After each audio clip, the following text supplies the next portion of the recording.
Estos no eran materiales colocados con precisión guiados por un plan maestro de ingeniería. Eran restos de mesa.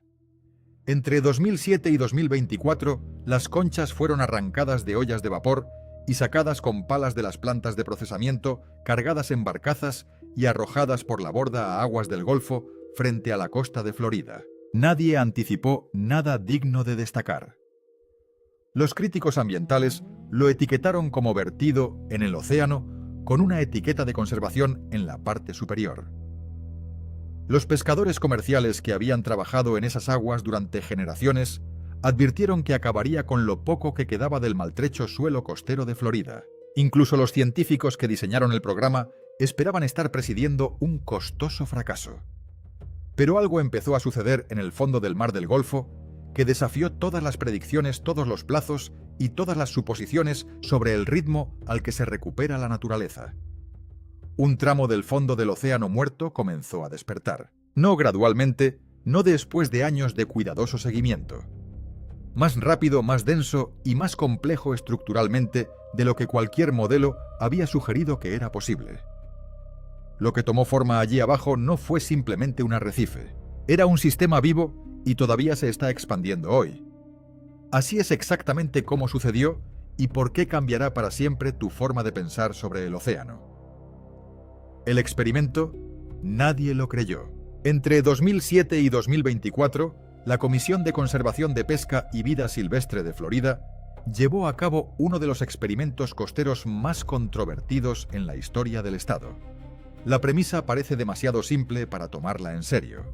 Recoja conchas de ostras desechadas en restaurantes e instalaciones de procesamiento de mariscos repartidos por toda Florida. Transportarlos a la costa. Cárguelos en barcazas. Tírelos en el Golfo de México cerca de Cedar Cay. Más de 500.000 toneladas de ellos. La reacción fue instantánea y provino de múltiples direcciones. Las organizaciones ambientalistas lo calificaron como una operación de eliminación disfrazada de lenguaje conservacionista. Argumentaron que esos caparazones sofocarían cualquier frágil comunidad biológica que todavía se aferrara a la vida en el suave y arenoso fondo del mar. Pescadores costeros que habían pasado toda su vida leyendo esas aguas familias que entendían cada corriente y cada patrón estacional, temían la alteración de los sedimentos, el colapso de los hábitats de los peces y el daño permanente a las zonas de pesca de las que dependía su sustento. La oposición no era marginal. Fue organizado creíble e impulsado por una genuina preocupación ecológica por parte de personas que conocían íntimamente estas aguas. Y aún así la comisión siguió adelante. Su lógica era contundente. Esos proyectiles iban a parar a los vertederos de todos modos. Si existía una posibilidad significativa de que pudieran funcionar como sustrato para un sistema de arrecifes dañado, ejecutar el experimento valía el costo político. Esta es la parte que la mayoría de las cuentas omiten. Nadie, ni los arquitectos del programa, ni los biólogos marinos que revisaron la propuesta, ni los administradores pesqueros que la aprobaron, esperaban realmente que las cosas avanzaran tan rápido. Cuando los primeros equipos de monitoreo regresaron a los sitios de deposición 18 meses después de los lanzamientos iniciales de proyectiles, se estaban preparando para que los datos confirmaran lo que los escépticos habían estado diciendo todo el tiempo. En cambio, lo que encontraron detuvo al doctor Kremski, un especialista en hábitat de mariscos de la Comisión de Conservación de Pesca y Vida Silvestre de Florida, a mitad de una frase durante un informe del equipo. La vida estaba colonizando los montículos de conchas ni 2 ni 3 años después, que es el plazo mínimo estándar para cualquier respuesta biológica detectable de un proyecto de arrecife artificial en meses. Se estaban formando grupos de organismos marinos a un ritmo que no tenía equivalente en ninguna parte de la literatura científica existente. Los proyectiles no se comportaban como desechos pasivos en el fondo marino. Funcionaban como desencadenantes biológicos, iniciando procesos que el entorno circundante no tenía ningún mecanismo para iniciar por sí solo, y nadie podía explicar plenamente por qué sucedía tan rápido. Para encontrar esa respuesta, había que mirar algo tan pequeño que era esencialmente invisible a simple vista. Lo que estaba ocurriendo allí abajo era más extraño de lo que nadie había imaginado. La fase invisible, la microvida que reconstruyó un ecosistema. Los primeros colonizadores no fueron peces, no eran ostras, no eran nada que se pudiera ver desde un barco de investigación. eran bacterias. A los pocos días de que las conchas se asentaran en el fondo marino, comunidades microscópicas de bacterias comenzaron a moverse a través de las superficies de carbonato de calcio, formando delgadas biopelículas alfombras estructuradas y vivas que transforman una concha inerte en un microhábitat funcional. No se trataba de microorganismos dispersos al azar. Eran una infraestructura biológica organizada que sentaba las bases sobre las que eventualmente se construiría todo lo demás. Y los propios proyectiles estaban haciendo algo que nadie había previsto del todo. Las conchas de ostras están compuestas principalmente de aragonita, una forma cristalina de carbonato de calcio que se disuelve lentamente cuando se sumerge en agua de mar. A medida que esas capas comenzaron a liberar iones de calcio en el agua circundante, generaron pequeñas zonas alcalinas, localizadas ambientes químicos microscópicos incrustados en la química más amplia del Golfo. Esos cambios en la química local fueron precisamente lo que los organismos calcificantes necesitan para adherirse y comenzar a crecer. Percebes gusanos tubulares, ostras juveniles, organismos que requieren un apretón de manos químico muy específico antes de depositarse en una superficie. Los caparazones estaban fabricando ese apretón de manos. No solo estaban proporcionando estructura física, estaban diseñando las condiciones para su propia colonización. Semanas más tarde, las diatomeas y las microalgas se trasladaron a esas biopelículas establecidas, sentando la capa base de una red alimentaria rudimentaria. Siguieron crustáceos microscópicos y larvas de moluscos pastando las algas. Esos herbívoros sacaron los primeros peces juveniles. Cada etapa biológica alimentó directamente a la siguiente. Un ciclo que se refuerza a sí mismo y se construye de manera invisible a partir de restos de mariscos desechados en el oscuro fondo del Golfo. He aquí por qué eso es importante a un nivel fundamental. Los fondos marinos arenosos no pueden hacer esto.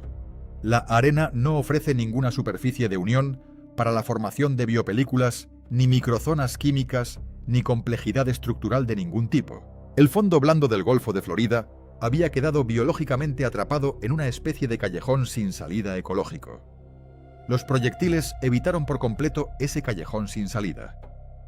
Al final de los primeros 6 meses, las superficies de las conchas estaban cubiertas de biopelículas y microalgas. Para cualquiera que observara desde arriba o incluso buceara en los sitios, parecían un fracaso. Un montón de conchas viejas sobre un fondo marino plano que poco a poco se vuelven grises. Pero las muestras de agua y los núcleos de sedimentos del Dr. Krimsky contaron una historia completamente diferente. En menos tiempo del que la mayoría de los proyectos tradicionales de arrecifes artificiales, muestran alguna respuesta biológica mensurable. Los depósitos de conchas habían establecido un ecosistema microscópico en completo funcionamiento. La fase invisible fue el andamio oculto. Sin las bacterias, sin la química del aragonito, sin la biopelícula que alimenta la primera ola de herbívoros, no hay arrecife. Solo hay calcio en la arena. El andamio ya estaba colocado. Y lo que vino después hizo que los científicos cuestionaran todo lo que creían entender sobre cómo se forman los arrecifes. El regreso de los constructores de arrecifes. Las ostras necesitan superficies duras para sobrevivir. Esa única limitación biológica había estado estrangulando silenciosamente la costa del Golfo de Florida durante décadas y la mayoría de la gente nunca supo qué estaba sucediendo. Las larvas de ostras llamadas semillas flotan a través de la corriente en busca de sustrato. En un sistema de arrecife saludable, ese sustrato es la masa de conchas acumulada de generaciones anteriores. Siglos de ostras muertas forman capas en una plataforma densa y compleja que filtra el agua, amortigua la erosión y sustenta unas 300 especies distintas. Pero los sistemas de arrecifes naturales de Florida habían sido destruidos. La sobreexplotación, la contaminación, el desarrollo costero y la escorrentía resultante habían desmantelado progresivamente una red de arrecifes que alguna vez cubrió cientos de kilómetros cuadrados del fondo del Golfo. A principios de la década de 2000, las semillas flotaban en aguas abiertas sin casi ningún lugar donde aterrizar. Sin sustrato, sin asentamiento, sin ostras nuevas. El ciclo reproductivo se había roto. El Golfo no tenía ningún mecanismo interno para repararse a sí mismo. Los proyectiles arrojados resolvieron ese cuello de botella casi de inmediato. Cada montículo de proyectiles era una zona de aterrizaje concentrada, situada a veces por diseño, a veces por la lógica de las corrientes del Golfo, exactamente donde viajaría la saliva a la deriva. Durante el primer año, el Dr. Bill Pine, investigador marino del Laboratorio Marino de la Universidad de Florida, documentó ostras juveniles adheridas a las conchas depositadas en cantidades que excedían significativamente las proyecciones del programa. Las larvas fueron encontrando superficie, se estaban acomodando, estaban empezando a crecer. Para el segundo año, esos juveniles eran adultos reproductivos. Estaban generando sus propias larvas. Esa segunda generación se instaló en la estructura del arrecife existente y la amplió aún más. Las manos humanas habían creado las condiciones iniciales. La naturaleza se había apoderado del resto por completo. Esto es lo que mostraron los datos en el tercer año. Los estudios de seguimiento registraron una media de 847 ostras por metro cúbico de conchas depositadas. Las áreas cercanas de fondo blando sin soporte de sustrato son prácticamente nulas. Los arrecifes ya no estaban confinados a la huella original de los depósitos de conchas. Las ostras estaban muriendo de forma natural, aportando sus propias conchas a la estructura, proporcionando sustrato para la próxima ola de asentamiento. Crecimiento vertical. Expansión horizontal. El arrecife se estaba construyendo solo. Y entonces llegó el momento que cambió toda la conversación pública en torno al programa. El capitán Mike Lenz había estado entre las voces más fuertes y persistentes que se oponían al esfuerzo de deposición de proyectiles desde el principio. Había testificado en su contra ante organismos estatales. Había advertido públicamente que destruiría los caladeros en los que su familia había trabajado durante 3 generaciones. En 2013, parado en la barandilla de su barco sobre uno de los arrecifes establecidos, Lenz observó un denso banco de gallinetas que se mantenía en la corriente alrededor de un montículo de conchas. Dijo algo que no había planeado decir. Me equivoqué. Nunca había visto peces amontonados así en 25 años en esta agua. Ese cambio no fue solo el cambio de opinión de un hombre. Fue el momento en que los hallazgos científicos y la experiencia vivida por las personas que habían pescado esas aguas toda su vida finalmente se alinearon. Y los peces eran solo el comienzo de lo que estos arrecifes estaban a punto de hacer. Cuando llegó el pescado, todo cambió. Los peces de arrecife no esperan anuncios formales. La complejidad estructural instantánea aparece en un fondo marino sin rasgos distintivos. Lo localizan. 2 años después de que se establecieran los arrecifes de Cedar Key, los estudios de peces arrojaban cifras que hicieron que el equipo del Dr. Pine retrocediera y verificara su metodología desde cero. La biomasa alrededor de los arrecifes había aumentado en más de un 340% en comparación con áreas de control de tamaño similar. La diversidad de especies aumentó un 280%. Aquí está el detalle que separa esto de un efecto de agregación típico. Estos no eran peces que se habían trasladado desde algún otro lugar del Golfo, atraídos por un nuevo punto de referencia. El principal impulsor del aumento fueron los peces juveniles animales nacidos en esas aguas y que sobrevivieron hasta la madurez allí. Los arrecifes no concentraban una población existente. Estaban produciendo vida que antes no había existido en esas aguas. La gallineta nórdica llegó primero y trabajó en la compleja estructura del caparazón para alimentarse y protegerse de los depredadores. Les siguió Sheepshead prosperando gracias a las comunidades de invertebrados que se habían arraigado en todas las superficies duras.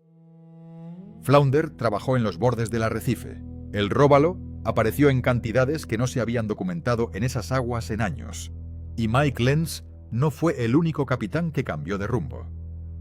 Los operadores charter en el área de Cedar Key comenzaron a solicitar formalmente nuevos sitios de arrecifes cerca de sus zonas de pesca, más utilizadas exactamente a la misma comisión contra la que habían luchado en los tribunales 6 años antes. Hoteles, tiendas de cebos y restaurantes frente al mar informaron aumentos mensurables de ingresos directamente relacionados con la actividad marina alrededor de los arrecifes. La cascada ecológica continuó ascendiendo en la cadena alimentaria. Los pulpos establecieron territorios en los complejos huecos y salientes del arrecife. Las tortugas marinas regresaron y comenzaron a buscar alimento en las comunidades de invertebrados que recubrían los caparazones. Se observó a los delfines cazando sistemáticamente en los bordes de los arrecifes, trabajando en las densas concentraciones de peces en pases coordinados. Cada nueva llegada reforzaba la estructura trófica que había debajo. El sistema se estaba volviendo más complejo, más estable y más biológicamente resistente con cada temporada que pasaba. Lo que hizo que esto fuera ecológicamente significativo, en lugar de simplemente visualmente impresionante, fue una distinción que el equipo del Dr. Pine trabajó cuidadosamente para establecer en el registro publicado. Los arrecifes artificiales hechos de estructuras de hormigón o barcos hundidos han sido históricamente eficaces para concentrar peces que ya ocupan un área, redistribuyendo una población existente alrededor de un nuevo hito geográfico. Eso puede producir cifras dramáticas en las encuestas sin representar ningún aumento real en la vida marina. Mueves peces, no los creas. Los arrecifes de Cedar Key estaban haciendo algo diferente. Los recuentos de peces juveniles fueron el principal impulsor del aumento de la biomasa. Los arrecifes estaban generando peces, creando condiciones de supervivencia que antes no habían existido en ese ecosistema. Esa distinción fue de gran importancia para la forma en que los administradores pesqueros de Florida pensaron sobre la ampliación del programa. Pero los peces eran solo una parte de lo que estaba sucediendo. Algo más estaba cambiando en el agua misma, algo que ningún modelo había predicho, algo con consecuencias que van mucho más allá de la huella del arrecife. Las máquinas de 1.000 millones de galones que seguían construyendo una sola ostra adulta filtran entre 30 y 50 galones de agua de mar todos los días.